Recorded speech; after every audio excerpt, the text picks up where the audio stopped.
Imagine an alternate Jujutsu Kaisen world with Megumi Fushiguro, where things take a wild twist. What if Toji Fushiguro, his dad, decided to be the ultimate sensei, teaching Megumi crazy combat skills way beyond the usual Jujutsu High stuff? Imagine a Megumi breaking free from his regular destiny. Will he be a hero like his dad, or dive into the shadows choosing a darker path? Imagine if he also got a dose of his old man's awesome fighting moves and unique tricks. Picture this. Megumi with a whole new set of skills and a wild fighting style. How do you think this would spice up Megumi's character? Toji, pulling a surprise comeback from the afterlife, decides to school little Megumi in the ways of becoming the ultimate assassin. Now, Toji's got this rebellious vibe, and you'd think Megumi could easily turn into a total baddie under his guidance.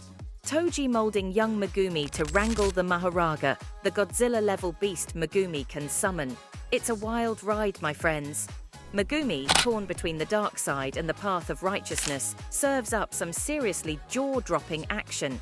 Will he succumb to his rogue roots, or will he rise above and kick some supernatural butt at Jujutsu High? How about if this dude can almost kick butt better than Gojo or even Sukuna?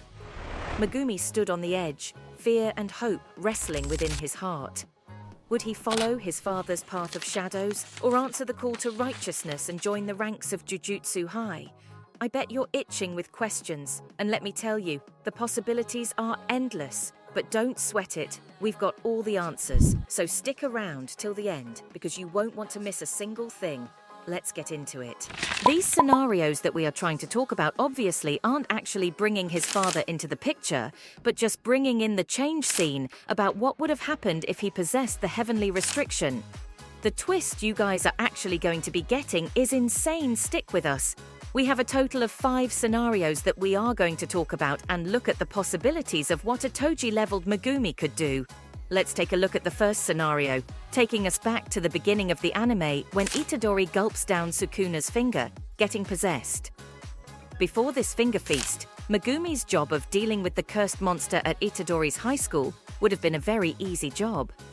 Megumi's combat skills were kinda lacking back then, making the monster a very hard target.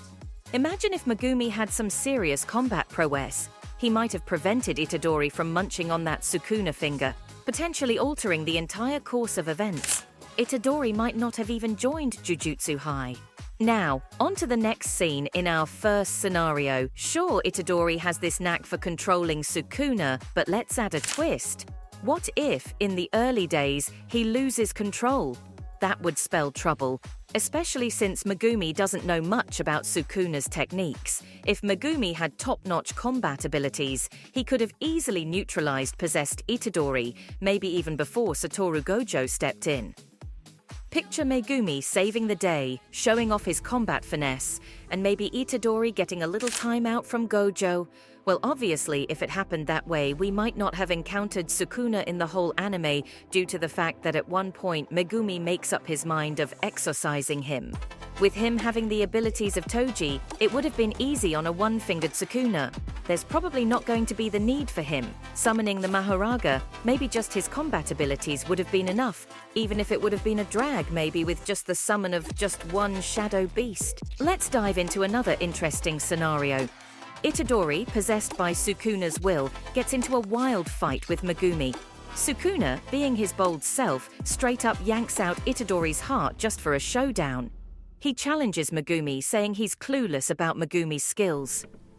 Sukuna starts the fight by effortlessly dodging Megumi's attacks, handing him a serious beating before deciding to bring in the big guns, summoning the mighty Maharaga. Now let's spice it up with the heavenly restriction. If we consider that, Megumi might have had a solid fight against the 10-fingered Sukuna, possibly even coming out on top, especially if he summoned the Maharaga alongside. In my humble opinion, Megumi could have given Sukuna a real thrashing. Imagine the chaos and excitement of Megumi going head-to-head with the powerful Sukuna, summoning the Maharaga for an epic battle that could have tilted in Megumi's favor. This would equally include the use of Megumi's domain, the Shadow Veil. We know Sukuna is the kind of cursed monster that can cut through anything. Megumi recognizes this and instantly opens up his domain to limit the Sukuna's movement with the Maharaga and 2 other shadow summons as his accomplice against the fight with Sukuna, they would obviously try to slow him down and create open space for the high combat Megumi to dive right in, which could have resulted to Sukuna actually being neutralized and eventually Itadori being dead, taking into the consideration that Itadori's heart has been removed. Well, that change would actually cause a huge shock to the Jujutsu Kaisen world. Let's explore another scenario. Megumi finds himself facing a special grade curse in the Chimera Shadow Garden, and truth be told, this monster packs some serious combat abilities. The curse's speed and raw power are so high that Megumi struggles to keep up. To secure a win, Megumi could have summoned the Mahoraga, but here's a twist. What if he had the Heavenly Restriction? With this Heavenly Restriction, Megumi might have had a solid fight against the special grade curse using his Nue and a cursed weapon. He wouldn't need to unleash the Sukuna. Thanks to his impressive combat techniques, Megumi could have exorcised the curse without Sukuna making an appearance. It would have been a tough battle, sure, but Megumi could have ultimately taken down the special grade curse. This twist might have delayed Sukuna's havoc on Itadori's body. Moving on to the next scenario, let's take a look at the Kyoto Sister School Exchange event. Megumi steps into the ring with Momo Nishimuya, a sharpshooting archer with a twist. He can control anything his blood touches, giving him an upper hand against Megumi in combat. As Momo unleashes his cursed technique, Megumi faces a tough time due to the speed and power boost. Now, here's where it gets interesting. Megumi's combat abilities seem a bit low, but what if we throw in his Heavenly Restriction? Suddenly, the tables could turn, and Megumi might overpower Momo by using his combat skills and summoning shadow-cursed beasts for protection against those tricky long-ranged attacks. The real action kicks in when Megumi faces off against Aoi Todo, a powerhouse jujutsu sorcerer from Kyoto. In the anime, Megumi takes a beating in hand-to-hand combat against Todo, but what if we add a twist? Imagine Megumi with combat abilities like his father. The whole showdown would be a game-changer.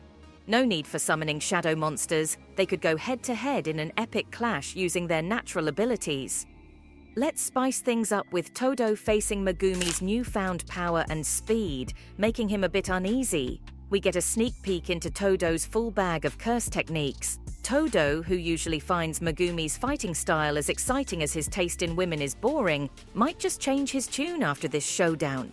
Now, let's get into the juicy action.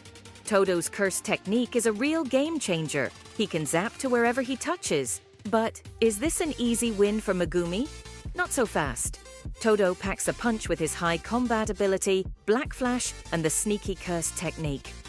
Even though they might skip the fancy domains in this cursed user clash, summoning the Mahoraga could wreak some serious havoc. Remember how Megumi was on the brink of summoning it in the anime? The Mahoraga would adapt to Megumi's Black Flash, no doubt, but dealing with Todo's tricky technique? That's a different story. Todo might pull off some slick moves, swapping places to dodge the Mahoraga's punch. However, in my crystal ball of possibilities, Megumi might just give Todo a royal thrashing, if not take him down for good. Let's say, maybe Megumi inherits Toji's rogue personality. In our next scenario, Megumi steps into the spotlight during the Shibuya incident, right after Toji's tough battle with the cursed monster, Dagon. Now, imagine Megumi not having a clue about his father. A brawl ensues between them. Picture this: Megumi, with the Heavenly Restriction, and Toji, armed with his godlike combat abilities. No need for shadow curses, just good old fists flying. The reawakened Toji holds his ground, using curse weapons to keep up. Here's where battle experience comes into play. Megumi, compensating for his lower experience, eventually summons a shadow to slow down Toji and find an opening. Even without the Mahoraga, Megumi starts dominating, introducing a shadow veil, his own domain. Toji stands no chance. Now Megumi is constantly summoning shadows in a domain against a non-curse user.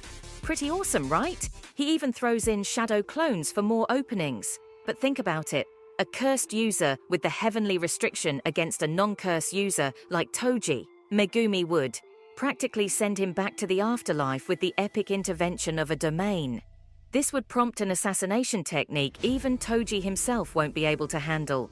Well, those are the kind of scenarios that were checked with the possibility of Megumi possessing the heavenly restriction alongside inheriting the power from the Zenin clan. Or do you think Megumi would be able to take on Satoru Gojo in his prime, and even winning against him? But we know the kind of impact that Toji would have on Megumi's life, because he would be against the opinion of Toji for Megumi to join the Jujutsu High. All of these could have happened if it happened that Gojo was not able to finish Toji, but I see Megumi deriving a huge ate of Gojo. Megumi going rogue would actually be a sight to watch. Megumi and Toji taking on assassination missions would be top-notch, and their duo would be unstoppable. They might even derive the joy of getting rid of all curse users. If you enjoyed this, don't forget to hit that like button, drop a comment with your thoughts, and make sure to subscribe for more anime adventures in our alternate universe.